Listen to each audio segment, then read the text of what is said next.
ക്രിസ്തു യേശുവയുടെ നാമത്തിൽ elite the decoders എന്ന ചാനലിലേക്ക് നിങ്ങൾക്കേവർക്കും സ്വാഗതം.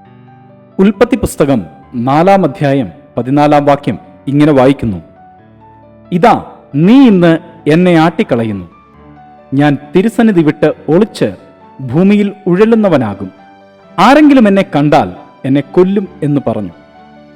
അതെ, നമ്മളിവിടെ വായിച്ച ഭാഗം ആദാമിന്റെ മൂത്തപുത്രനായ കായേൻ തൻ്റെ സഹോദരനായ ഹാബേലിനെ കൊന്ന ശേഷം ഓടിപ്പോകുവാൻ തുടങ്ങുന്ന ഒരു ഭാഗമാണ്.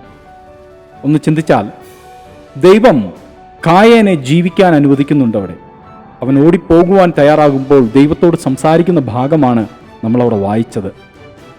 എന്നാൽ വ്യക്തമായി അതിനെ തുടർന്നുള്ള വാക്യങ്ങൾ വായിക്കുമ്പോൾ നമുക്ക് കാണുവാൻ കഴിയുന്ന ഒരു ഭാഗം, കായേൻ അവിടെ ചില വ്യക്തികളെ ഭയപ്പെടുന്നുണ്ട്, അല്ലെങ്കിൽ മറ്റ് ആളുകളെ ഭയപ്പെടുന്നുണ്ട്. ഇവരെവിടെ നിന്ന് വന്നവരായിരിക്കാം?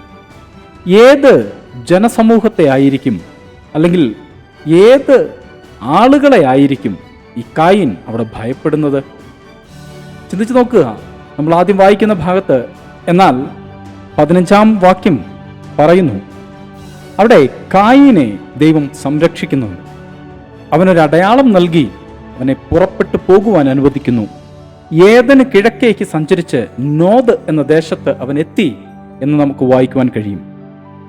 തുടർന്ന് ഇങ്ങോട്ട് വരുമ്പോൾ നമുക്ക് കാണുവാൻ കഴിയുന്ന ഒരു കാര്യം, കായീൻ നോദ് ദേശത്ത് നിന്ന് തനിക്കൊരു ഭാര്യയെ തിരഞ്ഞെടുക്കുന്നു.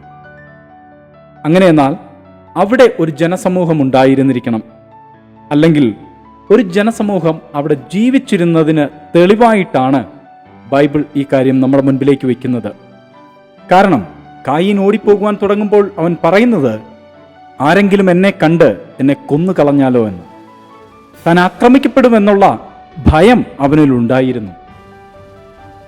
അത് ഭാവിയിൽ സംഭവിക്കുവാനിരിക്കുന്ന ഒരു കാര്യത്തെക്കുറിച്ചല്ല അവിടെ കായീൻ പറയുന്നത്.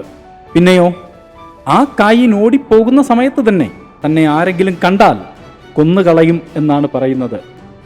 അപ്പോൾ ആരെയാണ് കായീൻ അവിടെ ഭയപ്പെട്ടിരുന്നത്? ആ ജനസമൂഹം എവിടെ നിന്ന് വന്നു?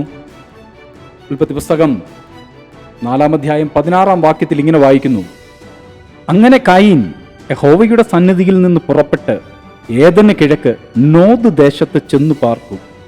അതെ, ഏദന് കിഴക്ക് നോദ് എന്ന് പറയുന്ന ഒരു ദേശം അവിടെ ഉണ്ടായിരുന്നു എന്ന് വ്യക്തമായി ഈ വാക്യത്തിലുണ്ട്. അങ്ങനെയെങ്കിൽ ആ ദേശത്ത് ഒരു ജനസമൂഹവും ഉണ്ടായിരുന്നു. അതുകൊണ്ടാണ് കായീൻ നോദ് ദേശത്ത് നിന്ന് ഒരു ഭാര്യയെ എടുക്കുവാൻ കഴിയുന്നത്.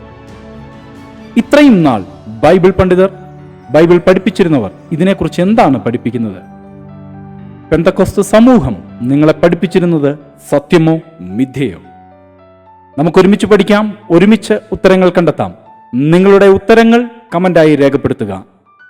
വീണ്ടും നമുക്ക് ഒരുമിച്ച് തിരയാം, ആ വീരനാം ദൈവത്തെ കണ്ടെത്താം.